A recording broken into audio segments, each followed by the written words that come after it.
Hello everybody, Megazard here, back at it again to give y'all another very exciting video. And for today, okay, honestly, I know it's been a while since I've done a podcast and it's been a while since I've done a Gamer's Brief, so I was trying to think about what in the heck I'm gonna really call this, because I gotta, go back over and cover some major news topics or whatever though. So I'm guessing I'm just gonna call this in the venue of like a gaming roundup or gaming collection. I don't know, gaming news roundup essentially is what it is though. But I'm just going to be going over four major topics, and I'm going to be going over some new looks that we got from Super Nintendo World, be talking about some of the Sword and Shield DLC stuff, that the new information that we got along that, along with the announcement of, strangely enough, a Game Gear Micro. And then I'm going to conclude it up with some more recent news that we got over a brand new trailer over Paper Mario that's about like 4 minutes long in length. So I just want to kind of give my thoughts and discussions on that though. So without any further ado, let's go ahead and dive straight up into this first topic though. So first off, we got some brand new screenshots thanks to social media over there on Twitter of new Super Mario World essentially though, over there in Universal of Japan. Now originally I remember back when we first got news of this, I was like, you know what, I'm super excited about this theme park though. And while yes, I was a little bit a little bit disappointed that it's coming over there to Japan first, but it kind of makes sense it's going to Japan though. But then we got, confirmation shortly after that. So you know what, it's also going to be in Universal Florida for us over here in North America though. So I'm definitely going to make my trip out there at some point though. But however, thanks to these new screenshots and stuff, we were able to kind of get some first new looks of the theme park and where it's currently at the moment in time right now though, because originally this theme park was supposed to launch at the same time as the Olympics, but due to real world events and the virus actually affecting everything though, and stuff that's basically got pushed back or whatever though, it's not able to kind of open up to the public whenever they originally intended it to. So in the meantime though, we got some new looks over these things though. So first off, you can see over here in this image right here, this is the sky aerial look over the new theme park though. You can basically kind of see like Bowser, or you can see Bowser Castle off over there in the bottom left hand corner. I think that's pretty impressive though for what they got so far though. And you got like the generic mushroom-ish kind of kingdom though, your traditional like World 1 essentially over there in the main area towards like the top of the image though. And interestingly enough, if you look over there towards the top right-ish before you hit the castle or whatever though, seems like you got a little bit of pyramids though. And honestly, I always kind of think about that as like World 2. Like if you look at New Super Mario Bros. U or Super Mario Bros. U Deluxe, World 2, it's sort of kind of incorporating like a second different area or whatever though. You can see a bunch of different pipes and stuff, areas where you're able to walk up underneath and stuff. So I think it's advancing pretty nicely. And then off to the far east, or the far right, you can actually see Peach's castles and stuff. So I think it's really coming along quite well. And honestly, I'm really impressed with what they've been able to accomplish given all the current events or whatever though. So honestly, I'm really stoked and excited about this though, and I can't wait to actually see people actually go to the park, send screenshots, send videos and stuff like that. Maybe somehow, miraculously, maybe Andre from Game Explain is going to be able to make his way over there and we'll be able to see a video on that though. But honestly, I'm really impressed though. But that wasn't the only image we got. We got to see another image right here where we got to see the ground view though. You get to see like the flagpole and stuff that we originally got to see within that first original announcement trailer or whatever though. Get to see trees, get to see some question blocks over there, a stack of Goombas and stuff. And then moving over to our second image over here, just a little bit more of the same. Get to see some little Koopa Troopas, some power-up mushrooms and stuff. It's really good, interesting stuff right there. And then in our last image over here, get to see a power block. Hey, there's my boy Yoshi over there. Man, you better run, because they're trying to get your taxes, man. They're trying to get your taxes. But anyway, though, man, it's good to see him, though. And honestly, you know what? This park is really coming a far way, or it has came a really long way, though. And honestly, there was also the thoughts about, maybe there was a Zone 2 for the Donkey Kong Land though. I am kind of interested to kind of see that though, but I feel like this might be the main area that they will open up first. And if there was like a part 2 like for a Donkey Kong area land or whatever though, hopefully we'll be able to see that, hopefully not too far after when this originally launches though. But overall, I am really interested in this though, and it's really cool to be able to say, what, part of your childhood is actually being able to be made into a theme park though. So I'm really excited about this. I'm really looking forward to potentially attend Universal Florida whenever they do have this Nintendo World over there within our parks though. Now, moving on to the next thing we got a little bit more information on Sword and Shield DLC and its launch date. Now, it's gonna launch on June the 17th, which isn't too far away. And from the original announcement of the trailer, it was about a couple weeks away. So at the time of this recording, we're only like days away from it. It's supposed to launch sometime the next week, though, in the middle of the week. So honestly, you know what? Some really good stuff kind of showing up in there, though.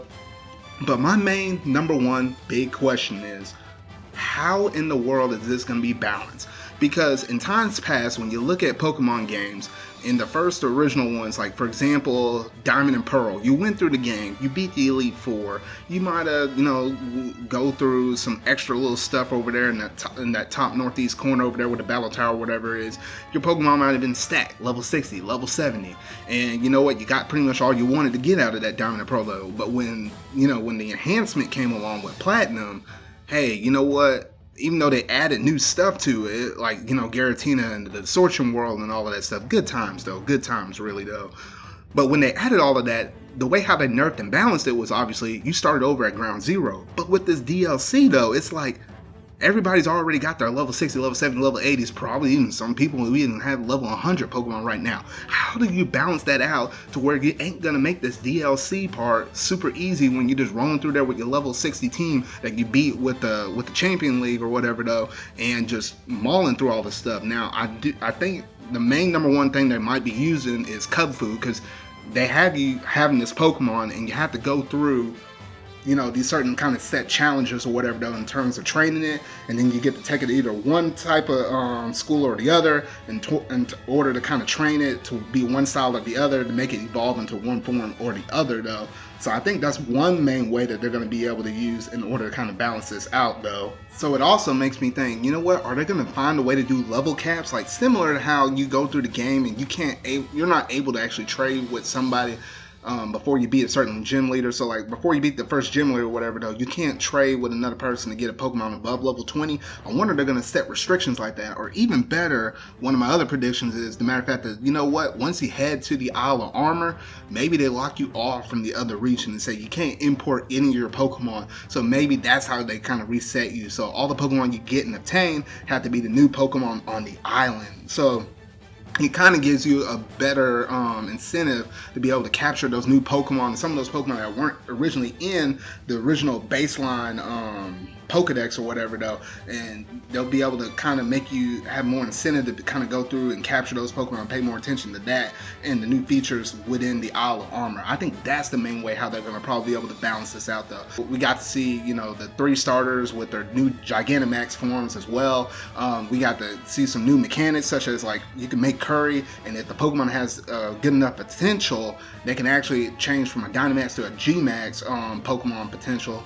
And we got little cool features like that, though. So honestly, you know what, the Isle of Armor is looking really good, really promising, though. So yes, I already got my DLC already on lockdown or whatever, though. So I'll be getting that, be playing with it, and probably be sharing some of my thoughts after I, put my time up into the DLC. But I'm really looking forward to this, though. But that wasn't the only thing we got within the trailer itself, because we actually managed to get a new look over the Crown of Tundra, which the Crown of Tundra, out of both of the 2 DLCs, I feel like the Crown of Tundra probably has more going for it, because honestly, shoot, that's the one that has the more legendaries. Like, that's the one that's going to patch in and bring us all the different legendaries, from like Mewtwo to Lugia and Ho-Ho, the Kyogre Groudon, Dialga, Palkia, and the list goes on and on over those main line legendaries or whatever, though. So you're going to be able to go from dens to den in order to be able to kind of go through and capture all those different legendaries, though. But you know what? It's not just about the old Pokemon. They got brand new ones too. Like, for example, we have Galarian forms, and now Zapdos, Articuno, and Moltres. And Zapdos is now a fighting flying, while Moltres is dark and flying, and while Articuno is psychic and flying. And just looking at those 3 designs, I think they all look pretty sick, though. Honestly, if I had to pick a favorite out of those 3, shoot, I might have to. It's either between Moltres or Articuno, but I don't know. Both their designs look pretty slick, so it's kind of hard for me to choose. Because back in the day with the original ones, Zapdos was my favorite, though. But I don't know, he ain't speaking to me like this within these Galarian forms like Moltres and Articuno are now, though. But honestly, some really good stuff though. And then we got looks or better looks at the two new Reggies, being, you know, like the Reggie Electric one and Reggie Draco, which, man, Reggie Draco though, oh man, that's my Pokemon right there. I live and die with my dragon types though, but that one, man, that one looks absolutely sick. So I'm really excited to be able to get my hands on that one though. That's probably like my most favorite out of all of them though. And then obviously we got another look at the, you know, the main legendary that's, you know, the symbol of the Crown Tundra though. So looking at the new environments and stuff like that, all looks pretty cool and impressive though. But I'm pretty sure we'll get more about the DLC part 2 later on after we, you know, get DLC part 1 in our hands though. But that's pretty much it in terms of what I had to basically kind of think, you know, my thoughts and discussions and predictions over what we're probably going to expect to see within some of these DLC parts. But let me know down in the comment section down below if you're planning to pick up these DLC, what all you're excited about within the Ala Armor as well as the Crown Tundra though. As for the next topic, oh goodness, we had the Game Gear Micro that was announced like a couple of weeks ago. And with this, oh my gosh, when they say Game Gear Micro, that ain't no joke. That is purely a micro system. Because when I looked at this system and saw that little itty bitty handheld thing inside of a man's palm, I was like, you have got to be kidding me.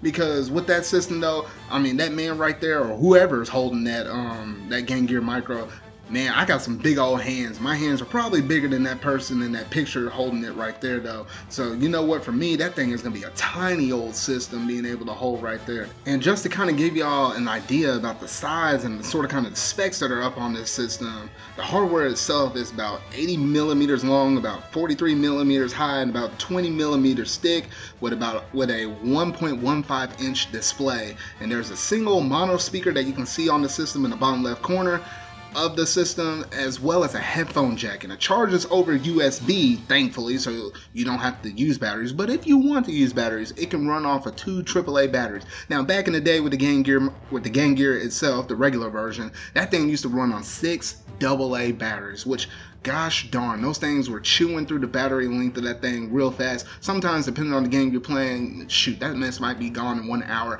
It kind of also depended on the quality of the batteries that you got, because if you got a crappy brand of batteries that you stuck up in that thing, shoot, it will chew through that battery life real fast though. So thankfully, you know what, you don't have to worry about that though. So you can also charge it over USB as well, so you have that option as well though. But honestly, just looking at the system itself, I don't know how the heck anybody's gonna play on something with a 1.5 inch display. But Sega's like, you know what? Some people might say that's too small, but we got your back. And they're actually releasing a Sega big window thing that's basically just a magnifying glass that make the screen look bigger when you're playing this thing. And I'm like, what the heck? I'm like, Sega, come on now. I was like, it was rumored for a while that, you know what, that Sega was going to come out with some big news though, but I wasn't expecting nothing like this with it being so small like that. And I'm like, gosh darn. Now, some of y'all might be thinking, alright, this is basically kind of like your mini system, like your NES Mini, your SNES Mini, or the Genesis Mini, or that bad, you know, PlayStation Mini or whatever though. So what about the games? Well, what if I were to tell you, you know what, you don't get all the games on one system, but they're split up between colors. So if you like colors, there's that. But man, the execution on this, because with the first version, there's 4 main colors. There's black, there's blue, there's yellow, and red. And depending on the color that you get, depends on what games that you're able to get. So on the black version, you're able to get Sonic the Hedgehog, Puyo Puyo 2, Outrun, and Royal Stone. But on the blue version, you get Sonic Chaos, Gunstar Heroes, Sylvain Tale, and Baku Baku Animal. Now the yellow one is for your RPG fans, where you get Shining Force Gaiden Insei, Shining Force The Sword of Hygia, Shining Force Gaiden Final Conflict, and Nazo Puyo Aro no Ru. I know I probably botched some of those names though, but sorry about that. And on the red version, we have Revelations, the Demon Slayer, Megami Tensei Gaiden Last Bible Special, the GG Shinobi, and lastly Columns. Now, good night. I don't even know what was Sega's thinking behind this though. They honestly could have released this Game Gear Micro, despite how small it is. They could have stuck all these games on one system, because there's really no excuse, especially considering the size of a micro SD card that you can stick within your Switch or any other kind of device that uses an SD slot. There's no excuse why all these games can't fit on one system, especially for these games back in the day. These games are tiny in terms of their storage space. So I don't know what was they're thinking about splitting these up, because some of y'all might be thinking, well, maybe it's not that bad. It comes in different colors. It comes with different games though. But the key selling point is, what is the price? Well, what if I were to tell you, you know what, it costs $50 per version. So if you want to get all 16 of these games, it's going to cost you $200. And you know what, to that, I'm like, forget that. You might as well just go ahead and put that money towards getting a Switch, which costs $300, and being able to get whatever games you want all on one system. Don't have to worry about these all of these games separated on these smaller systems or whatever though, because that is ridiculous in itself though. And I'm like, oh, but for people and fans that, you know, like the Game Gear or are collectors, you know what, they're probably, you know, freaking out about this and like, well, it might not be, you know, the most best thing in the world because all the games are split up, but you know what, the fan in me is going to say, you know what, let's just go ahead and get all of this stuff though. But you know what, for me, if I were to pick one of these, because I'm definitely not getting all four, I would be getting the black one, because at least it gets Sonic the Hedgehog and Puyo 2 up in there. Heard some things about Outrun though, so maybe that, for me, that would probably be the best one, maybe followed by the blue. But then the other two, I'm like, I don't know about them two though.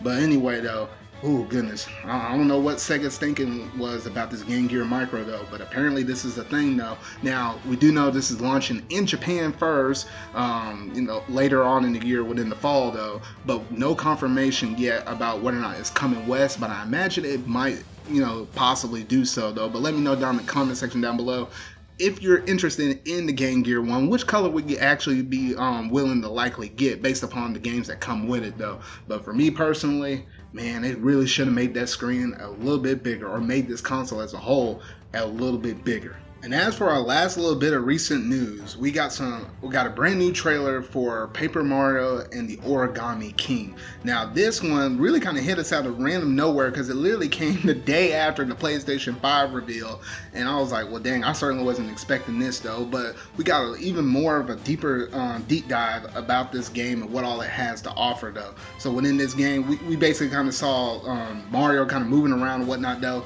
and gosh, there's a lot of little different things you can able to pick out from this trailer though. But one thing I noticed is, you know what, similar kind of avenue for Paper Mario and Color Splash, like whenever, you know, there might have been areas where, you know, there was people that, you know, lost color, or different items that lost color, you're able to kind of restore color to that. The kind of substitute for that, at least with Paper Mario and the Origami King, is you might notice some holes in the environment, and you use your stored up confetti essentially to kind of fix that, depending on, you know, what basically happened within the environment though. So that probably kind of gives you a little bit more incentive to kind of go out of your way to obtain as much confetti as possible, so that way you're able to fix certain areas in the environment where it's like the torn in hole that the Goomba was able to be able to eat, or some holes in, you know, in your path that's probably going to block off a new area that you need to you know, adventure to in order to kind of progress the story along as well though. But my major thing that I know is most people are kind of upset about within this game, as a matter of fact, that, you know, there are traditionalists out there that really love Paper Mario and the 1,000-Year Door, and they're super attached to that series though. But obviously, you know, the series kind of went in a different kind of approach since that game, and they kind of wanted to go back to, you know, form or whatever though. However, if you look throughout this trailer, and especially there was one moment where you got some bonuses of, you know, some bonuses that you would get from basically winning a battle or whatever though. They noticed that, you know what, it gives you a bunch of coins, but there's no clear indication whether or not EXP is going to be within the battle system or whatever though.